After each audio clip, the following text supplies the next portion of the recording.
Assalamualaikum warahmatullahi wabarakatuh. Perkenalkan, nama saya Ardes Kusumawardana. Dalam video ini akan membahas tentang hasil pengujian material penyusun beton pada mata kuliah teori dan praktik pengujian bahan yang diampu oleh Bapak Mirza Abdillah Pratama. Dalam video ini kita akan membahas tentang hasil pengujian semen, hasil pengujian agregat halus, dan hasil pengujian agregat kasar. Pada hasil pengujian semen, untuk sebab pertama yaitu berat jenis semen, dengan pengujian ke-1 serta pengujian kedua dengan data yang ada pada layar, dengan rumus BJ sama dengan M per V2 min V1 kali 1 mili per gram, didapatkan BJ1 sama dengan 2,87 dan BJ2 sama dengan 2,68. Selanjutnya, tentang pembahasan pada data dan hasil pengujian ke-1 dan kedua, didapatkan hasil sebagai berikut. Pada pengujian ke-1 didapatkan nilai berat jenis semen sebesar 2,87 dan pada pengujian kedua didapatkan nilai berat jenis semen sebesar 2,68. Sedangkan menurut standar pengujian yang digunakan dalam pengujian ini yaitu SNI 152531/1991 mensyaratkan berat jenis semen Portland berkisar 3,05 sampai 3,25. Dan untuk ASTM C188 mensyaratkan berat jenis semen berkisar 3,15. Pada berat jenis semen pengujian ke-1 dan kedua, jika di rata-rata akan menghasilkan nilai 2,78. Namun dari data dan hasil tersebut belum memenuhi syarat dan jenis semen Portland pada SNI dan ASTM. Berikut dokumentasi pada pengujian berat jenis semen. Lalu pada subbab B tentang konsistensi normal dan waktu ikat awal semen. Pada data dan hasil pengujian konsistensi normal semen seperti berikut. Dalam setiap 300 gram semen, presentase air yang digunakan adalah 27, 28, dan 29%. Didapatkan penurunan jarum pada 300 gram pertama yaitu 6, lalu 9, lalu 11. Di mana semakin banyak persentase airnya, penurunan jarumnya semakin besar. Berikut ini adalah diagram konsistensi normal semen, di mana konsistensi normal semen ini tercapai pada penurunan jarum 10 mm dan jika ditarik pada persentase air pada garis berwarna merah ini didapatkan 28,5. Jadi persentase air yang diperlukan untuk mencapai konsistensi normal untuk berat 300 gram itu adalah 28,5%. Dan hasil pengikatan awal semen yaitu sebagai berikut. Dengan persentase air 28,5% yang ditambahkan kepada semen 300 gram, mendapatkan hasil penurunan jarum sebagai berikut dengan waktu 45, 60, 75, dan seterusnya. Dan waktu ikat awal akan tercapai jika penurunan jarumnya sampai 25 mm dan jika ditarik sesuai dengan garis merah ini akan didapatkan waktu pengikatan awal yaitu 144,286 menit.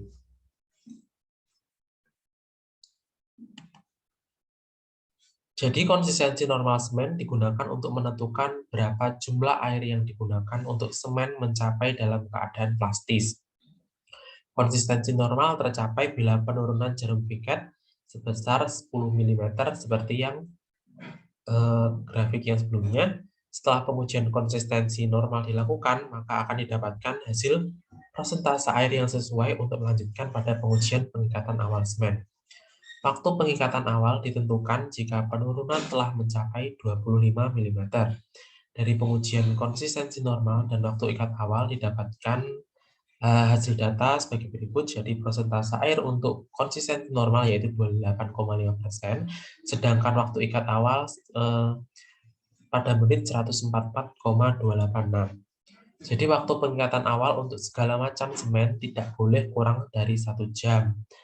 Menurut NI 8/1965 halaman 11, dan waktu pengikatan awal semen untuk tipe 1, 2, 3, dan 4 minimum sebesar 45 menit dan akhir maksimum sebesar 8 jam sesuai SII 001381 dan ASTM C150. Jadi dapat disimpulkan hasil pengujian konsistensi waktu ikat awal semen sesuai dengan standar pengujian dengan waktu 144 menit sekian lebih dari sama dengan 45 menit dan kurang dari 8 jam. Berikut dokumentasi untuk konsistensi normal dan waktu ikat awal semen. Selanjutnya adalah kekekalan bentuk semen,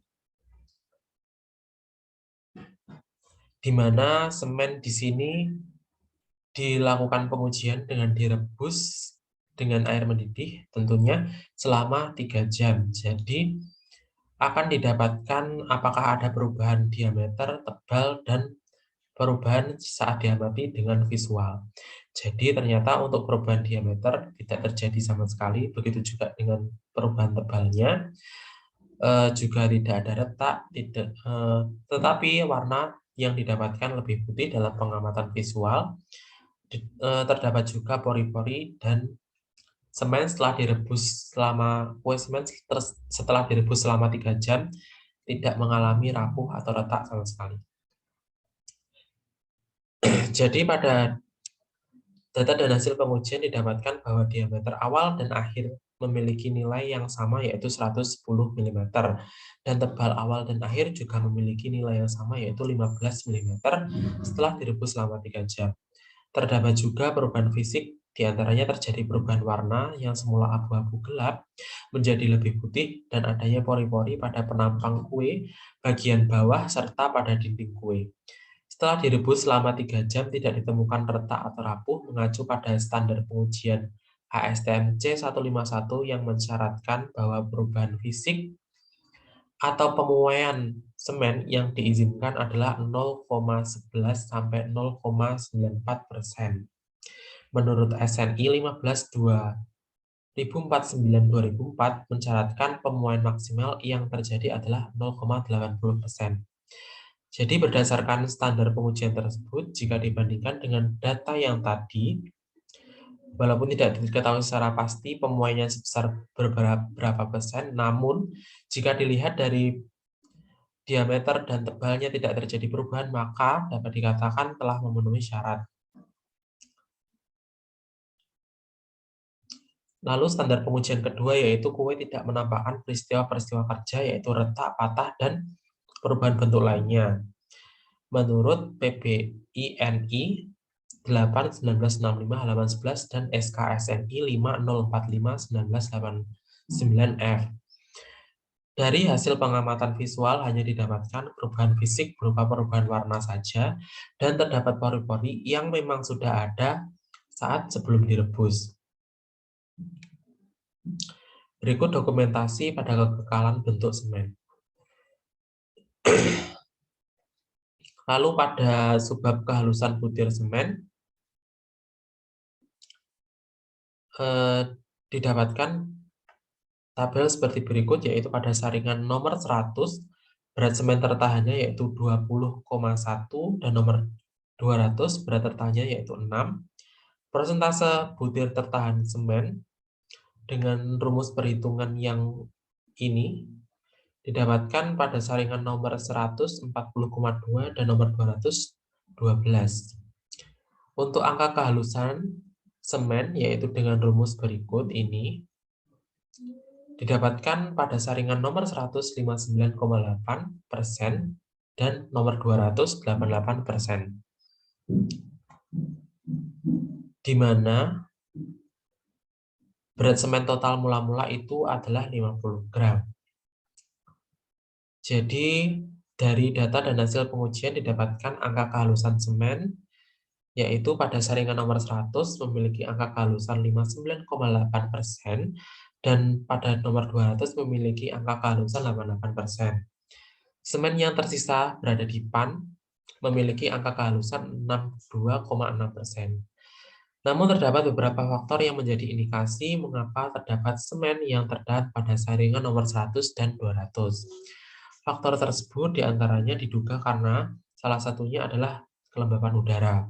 Partikel-partikel semen jika disimpan dalam waktu yang lama pada ruang lembab, maka partikel semen tersebut akan menggumpal dan bereaksi dengan kelembapan udara, sehingga pada pengujian kehalusan semen terdapat butiran-butiran partikel yang masih tertahan pada saringan. Berikut dokumentasi pada pengujian kehalusan butir semen. Pada pengujiannya selanjutnya yaitu pengujian agregat halus.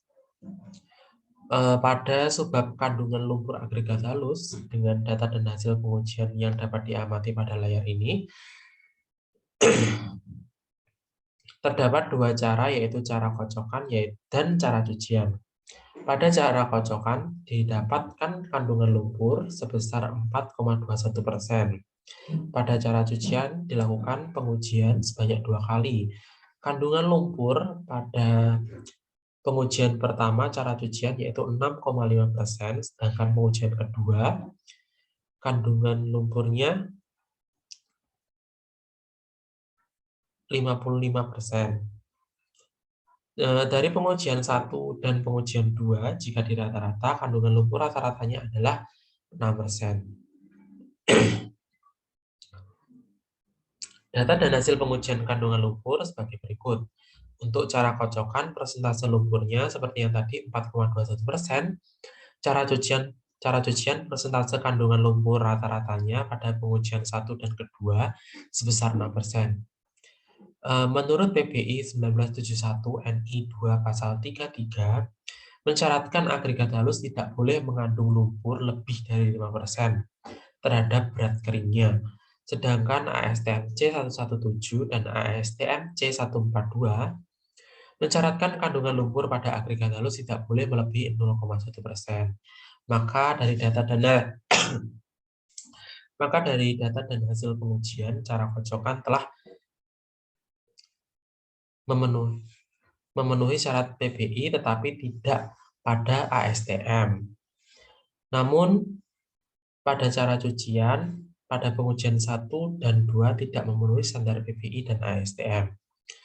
Walaupun demikian, agregat halus yang dipakai pada pengujian masih dapat dipakai sebagai bahan campuran beton dengan mengikuti saran PBI 1971 NI 2 pasal 33 yang menyarankan bila persentase agregat halus yang memiliki kandungan lumpur lebih dari 5%, maka agregat halus tersebut harus dicuci sampai bersih.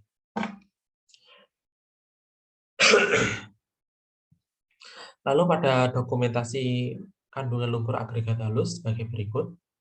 Untuk selanjutnya adalah menguji kandungan zat organik dan anorganik agregat halus.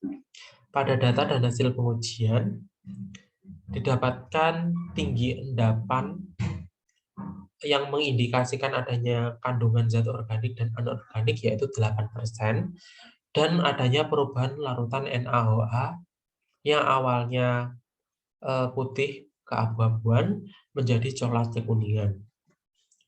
Jadi persentase tinggi endapan zat organik dan anorganik sebesar 8% dan terjadi perubahan warna NaOH yang semula putih menjadi coklat kekuningan. Karena adanya kandungan zat organik ditandai dengan terjadinya perubahan warna pada larutan NaOH. Dan adanya kandungan zat organik dan anorganik ditandai dengan adanya endapan. PBI 1971 NI 2 memberikan solusi apabila dalam agregat halus mengandung zat organik dan anorganik maka harus dicuci hingga bersih. Berikut dokumentasi pada pengujian kandungan zat organik dan anorganik agregat halus. Lalu selanjutnya analisis saringan agregat halus. Pada data dan hasil pengujian, dilakukan penyusunan tabel analisa saringan untuk agregat halus yang tertera pada layar berikut. Untuk grafik gradasi agregat halus sebagai berikut ini, di mana yang sebagai sumbu Y yaitu jumlah butir lolos dalam persen, lalu yang sebagai sumbu X yaitu diameter saringan yang telah dirubah menjadi logaritmik. Lalu untuk standar pengujian yaitu ASTM C33 mengatur terkait pengujian gradasi agregat halus sebagai berikut ini. Lalu dengan batas atas dan batas bawah dari ASTM C33 dapat dibuat grafik yang membatasi gradasi agregat halus. Sebagai berikut ini. Untuk analisis gradasi agregat halus terhadap ASTM C33 yaitu pada diameter 9,50 dan jumlah butir lolos 7,89 berada di bawah dari batas atas dan batas bawah. Untuk diameter saringan 4,75, jumlah butir lolos 93,97 berada di bawah dari batas atas dan batas bawah.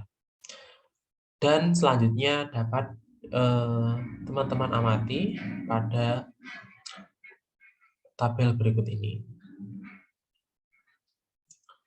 Lalu untuk standar pengujian SNI 032834/2000 mengatur terkait pengujian gradasi agregat sebagai berikut, di mana untuk BA itu batas atas dan BB batas bawah. Pada standar pengujian SNI dibagi menjadi 4 bagian, batas atas dan batas bawah dengan kategori yang berbeda-beda. Yaitu pada kategori 1 yaitu kasar, nomor 2 yaitu sedang, dan 3 agak halus, nomor 4 itu halus. Maka dengan batas atas dan batas bawah berikut didapatkan 4 gradasi yang berbeda yang membatasi gradasi agregat halus. Grafik gradasi agregat halus dengan batas atas dan batas bawah kategori kasar seperti berikut. Untuk kategori sedang seperti berikut, agak halus dan halus. Untuk analisis gradasi agregat halus terhadap SNI 032834/2000, teman-teman dapat mengamatinya pada layar sebagai berikut. Selanjutnya, ini adalah lanjutan dari tabel yang pertama. Lalu kita akan melakukan perhitungan tentang modulus kehalusan butir FM, di mana dengan persamaan sebagai berikut didapatkan modulus kehalusan butir 2,3. Lalu dilakukan perbandingan juga hasil pengujian terhadap standar pengujian. Di sini syarat PBI 1971 pada diameter saringan 4 mm yang tertahan minimal 2% dari berat. Hasil pengujian 6,03 berarti memenuhi. Pada diameter 1 mm minimal 10% berat, hasil pengujiannya 22,14% berarti memenuhi. Dan pada diameter 0,25 yaitu 80 sampai 95% berat, namun pada hasil pengujian didapatkan 62,14%, maka belum memenuhi. Jadi, berdasarkan tabel analisa saringan untuk agregat halus, dapat ditentukan nilai modulus kehalusan butir FM sebesar 2,3 dan PBI 1971 mencatatkan fase terdiri dari berbagai ukuran butir yang harus memenuhi syarat-syarat sebagai berikut. Sisa tertahan di atas saringan diameter 4 mm minimal 2% berat. Pada data didapatkan 6,03% berat, jadi pada syarat ini terpenuhi. Sisa tertahan di atas saringan diameter 1 mm minimal 10% berat. Pada data didapatkan 22,14% berat, jadi pada syarat ini sudah terpenuhi. Sisa tertahan di atas saringan diameter 0,25 mm berkisar 80-90% berat. Pada data didapatkan 62,14%. Jadi pada syarat ini belum terpenuhi. Untuk modulus kehalusan butir FM, ASTM C33 menyebutkan bahwa pasir harus memiliki modulus kehalusan butir dari 2,3 sampai 3,1, sementara SNI memberikan batasan modulus kehalusan butir 1,5 sampai 3,8. Jadi pada data dan nilai modulus kehalusan FM sudah memenuhi standar pengujian. Berikut dokumentasi analisis saringan agregat halus. Selanjutnya adalah pengujian kadar air dan berat isi agregat halus. Pada pengujian kadar air dengan menggunakan persamaan sebagai berikut. Pada kondisi asli didapatkan kadar airnya pada pengujian 1 dan 2, 1,2% dan 0,93%, dan rata-ratanya 1,065%. Pada kondisi SSD, kadar air pengujian 1, 1,8%, dan pengujian 2, 1,02%, kadar air rata-ratanya adalah 1,41%. Lalu pengujian selanjutnya adalah pengujian berat isi dengan persamaan sebagai berikut. Untuk kondisi asli padat, berat isi rata-ratanya yaitu 1,661 gram cm kubik. Untuk kondisi asli gembur, berat isi rata-ratanya yaitu 1443, gram per cm kubik. Lalu pada kondisi SSD padat, berat isi rata-ratanya yaitu 1,576 gram per cm kubik, dan kondisi SSD gembur, berat isi rata-ratanya yaitu 1,481 gram per cm kubik. Jadi pada hasil dari pengujian kadar air didapatkan data kadar air rata-rata kondisi asli adalah 1,065%. Kadar air rata-rata kondisi SSD adalah 1,41%. Hasil dari pengujian berat isi didapatkan data berat isi rata-rata pada kondisi asli adalah 1,611 gram per cm kubik. Berat isi rata-rata gembur kondisi asli adalah 1,44 gram per cm kubik. Berat isi rata-rata padat kondisi SSD adalah 1,576 gram per cm kubik. Berat isi rata-rata gembur kondisi SSD adalah 1,481 gram per cm kubik. Nah, mengacu pada SNI 0319711990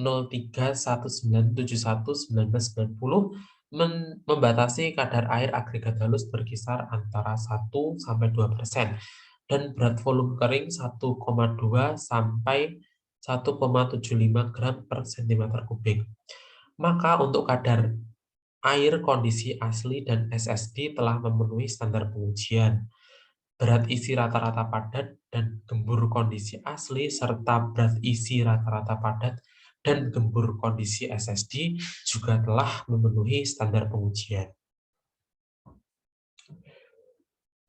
Berikut untuk dokumentasi pengujian kadar air dan berat isi agregat halus. Selanjutnya dilakukan pengujian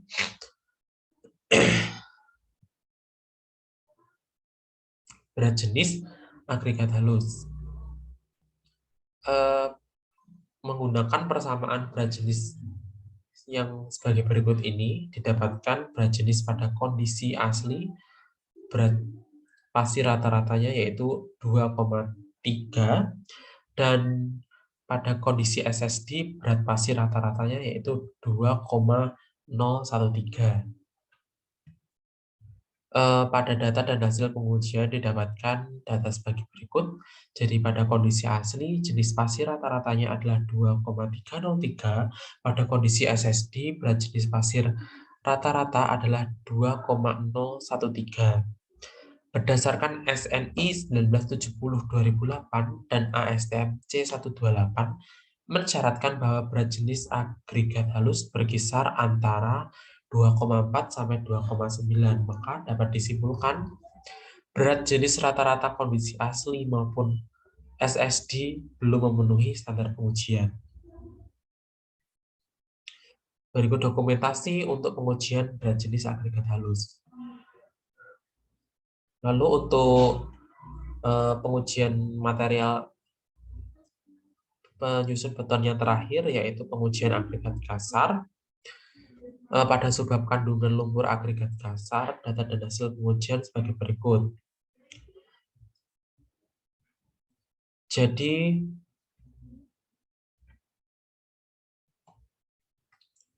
berat lumpur rata-ratanya yaitu 1,945%. Nah, kandungan lumpur pengujian 1 yaitu 2%, dan kandungan lumpur pengujian 2 1,89%.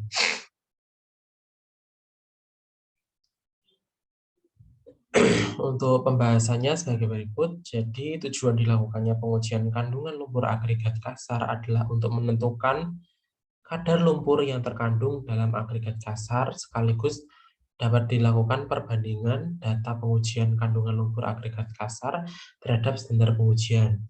Dari data dan hasil pengujian didapatkan kandungan lumpur pengujian yang pertama sebesar 2%, sedangkan kandungan lumpur pengujian yang kedua yaitu 1,89%.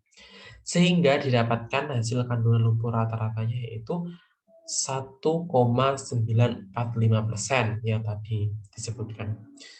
Untuk kesimpulannya yaitu mengacu pada Peraturan Beton Bertulang Indonesia 1971 NI 2 Bab 3 Pasal 3 dan standar spesifikasi agregat sebagai bahan bangunan menurut SKSNI 504/1989F Bab 2 agregat kasar yang menyebutkan bahwa kandungan lumpur tidak boleh lebih dari 1% berat kering, namun kandungan lumpur rata-rata pada hasil pengujian sebesar 1,945%. Maka dari itu agregat kasar dalam pengujian ini belum memenuhi kriteria pada standar pengujian yang telah disebutkan tadi. Berikut dokumentasi untuk kandungan lumpur agregat kasar. Lalu untuk subbab yang selanjutnya adalah analisis saringan agregat kasar. Untuk data dan hasil pengujian, untuk pertama kali dapat dibuat tabel hasil analisis agregat kasar, hasil analisis saringan agregat kasar yang dapat diamati pada layar sebagai berikut. Selanjutnya dapat dibuat gradasi agregat kasar sesuai tabel yang tadi. Lalu dapat dilakukan analisis saringan agregat kasar berdasarkan ASTM C33, yaitu pada tabel gradasi agregat kasar ASTM C33 sebagai berikut, akan menghasilkan gradasi agregat kasar yang dibatasi dengan standar ASTM C33, di mana posisi gradasi agregat kasar terhadap ASTM C33 dapat diamati dalam tabel ini. Teman-teman dapat mengamatinya. Untuk selanjutnya akan dilakukan analisis saringan agregat kasar berdasarkan SNI 03-2834/2000. Untuk menyesuaikan dengan standar pengujian SNI, maka pada tabel untuk diameter 25,4 dihilangkan, dan data yang terdapat pada diameter 25,4 tersebut ditambahkan ke diameter di bawahnya yaitu 19,5. Jadi perubahannya dapat diamati sebagai berikut, di mana untuk diameter 25,4 ini tidak dimasukkan, namun datanya tetap dimasukkan, diakumulasikan atau ditambahkan ke diameter di bawahnya yaitu 19,5 mm. Lalu untuk analisis saringan agregat kasar berdasarkan SNI menurut tabel batas atas dan batas bawah, yaitu sebagai berikut, dan letak gradasi agregat kasar terhadap SNI-nya 0,032834/2000 dapat diamati sebagai berikut, yang akan menghasilkan gradasi yang dapat diamati ini. Untuk selanjutnya yaitu analisis modulus kalusan butir dengan persamaan sebagai berikut. Dengan persamaan sebagai berikut didapatkan modulus kalusannya yaitu 8,5, dan analisis kehilangan beratnya yaitu 5,31% dari berat mula-mula 5.000 gram. Untuk perbandingan hasil pengujian terhadap standar pengujian, menurut syarat PBI 1971, pada saringan 38,1 mm minimal itu 0% berat. Namun pada hasil ayakan terdapat 3,97% berat yang tertahan, berarti tidak memenuhi. Sama halnya pada saringan 4,75 juga tidak memenuhi. Untuk selisih butir maksimum, untuk selisih butir tertahan kumulatif dua saringan berurutan, maksimumnya 60 dan minimumnya 10%. Jadi untuk selisih tertahan kumulatif dua saringan berurutan, terdapat 48,17% dan 11,79%. Berarti keduanya itu telah memenuhi syarat PBI 1971.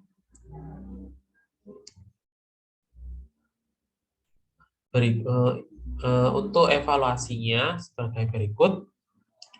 Jadi ASTM C33 dan SNI 0328342.000 memberikan batasan gradasi agregat.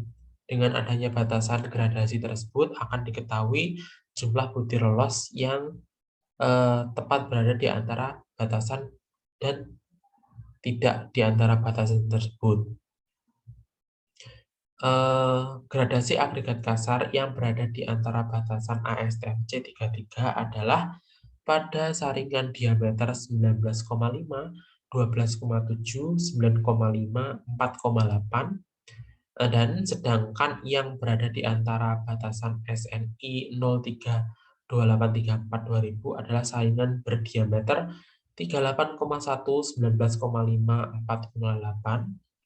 Sedangkan jumlah butir lolos dapat diamati pada tabel dan data hasil pengujian yang tadi.